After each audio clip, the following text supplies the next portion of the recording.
Halo, Assalamualaikum. Berjumpa kembali di channel Siwar TV. Inilah Anis sesungguhnya, jujur apa adanya. Ditulis oleh Jaya Surbakti di siwar.com. Saya jadi menyukai Anis. Terus terang, saya belum pernah menemukan pejabat seperti ini. Jujur dan apa adanya. Di sela-sela acara launching buku Potret Jakarta 2020 kolaborasi melawan pandemi yang disiarkan secara virtual, Anis melontarkan ketidaksepakatannya jika Jakarta sering mendapatkan citra kemacetan. Lalu tentu Jakarta adalah kota yang diasosiasikan dengan kemacetan. Jalan-jalan di Jakarta diasosiasikan dengan kemacetan. Padahal sebetulnya kalau Jakarta kemacetan itu enggak betul juga sih, tergantung jamnya. Katanya sambil melihat karya-karya fotografi dalam buku yang diluncurkan itu. Jam 2 pagi Jakarta itu sepi. Jadi kalau bebas macet, jalanlah jam 2 pagi. Gak ada kendaraan di situ. Lanjutnya, bagaimana saya tidak jatuh cinta dengan pejabat seperti ini? Ini keluguan yang sangat purna, begitu otentik dan original. Tidak banyak yang memiliki pola pikir seperti ini kecuali anak kecil dan pelawak Sri Mulat. Siapa yang tidak suka dengan anak kecil dan pelawak Sri Mulat? Pasti lebih banyak yang suka daripada yang tidak suka. Kalaupun ada yang tidak suka, kemungkinan mereka lebih kecil dari anak kecil atau tidak punya sense of humor yang baik. Dan jelas, Anis pun bergurau dan mengatakan itu. Semua juga tahu jam 2 pagi pasti tidak macet. Anak kecil tahu, pelawak Sri Mulat juga tahu. Apalagi Jakarta, masyarakatnya rajin sholat tahajud, tentu membuat kondisi jalan jauh lebih lengang. Maka jangan pernah sakit hati kalau anak kecil atau pelawak Sri Mulat berkata seperti itu. Tapi kasihanilah diri Anda kalau yang bergurau seperti itu adalah pemimpin Anda. Hal ini dapat diasosiasikan dengan sikapnya yang menyepelekan masalah kemacetan. Menganggap masalah itu tidak perlu dianggap serius. Secara tersirat, kita bisa menduga dia justru menyalahkan warga yang berharap agar kota tidak macet. Harapan Anda ketinggian bro.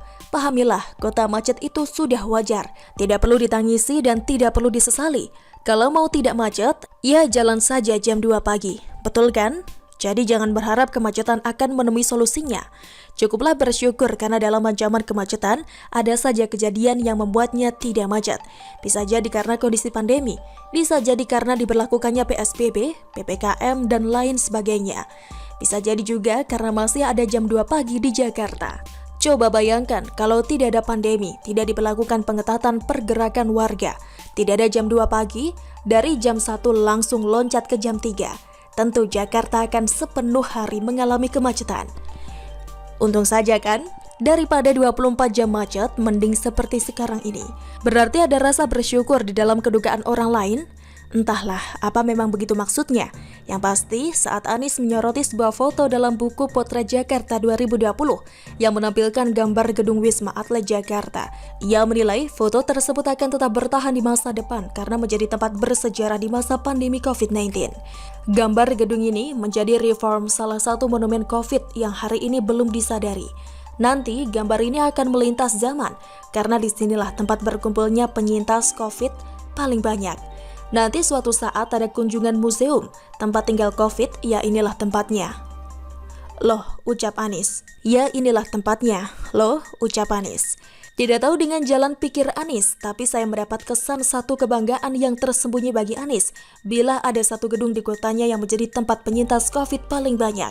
Bahkan dia sempat-sempatnya menciptakan kelak sebagai sebuah museum. Museum mengenang sejarah apa? Sejarah penyakit yang tidak serius penanganannya. Parah? Belum.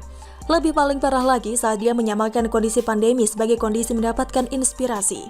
Setiap foto adalah kesempatan kita untuk mempercayai bahwa inspirasi itu tidak muncul dari meditasi.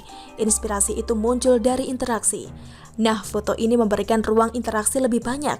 Tidak harus menjalani sendiri, tapi menggunakan mata dan karya pada konten kreator. Kita berinteraksi dan dari situ muncul inspirasi. This is a powerful book. This is a book of history. Pusing menelaah susunan kata Anis, mengalahkan Vicky.